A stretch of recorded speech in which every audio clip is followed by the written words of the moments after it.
এই বেদনা এই দুখ ব্যক্ত মইনো কি কৰিম। এই বৰষুণে নিজেই ব্যক্ত কৰি আছে কিমান বেদনা কিমান দুখ আৰ কিমান ক্ষতিৰ এই দিনটি।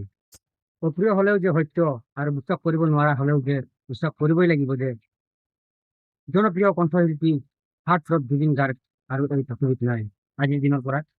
তেখেত আৰু নাই, বিশ্বাস কৰিব পৰা নাই, কিন্তু বিশ্বাসটো কৰিবই লাগিব। বহুত বহুত দুখ, যার গান শুনি আমার শৈশবকাল পার হল, বাল্যকাল পার হল, যার গান শুনি আমার যৌবন পার হয়ে আছে আর পার হয়ে আছে, ক'ব নোৱাৰা হৈ গৈছো আৰু। এইখিনিতে মোৰ এটা চন্দ্ৰধৰ বৰুৱাৰ থাকি মনত পৰিছে।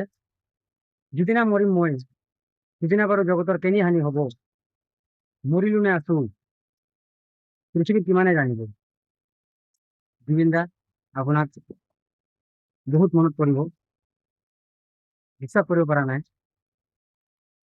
কিন্তু আপোনাৰ অনুৰাগী হিচাপে মোৰ অসমীয়া জাতিটোৰ কাৰণে, সংগীত জগতৰ কাৰণে এটা ডাঙৰ ক্ষতি বুলি মই ভাবো। আৰু আপোনাৰ নাম যেতিয়ালৈকে পৃথিৱীখন থাকিব, চিৰ জীৱনলৈ আপোনাৰ নাম থাকি যাব। আপুনি সংগীতৰ মাধ্যমেৰে আমাৰ লগত থাকি যাব।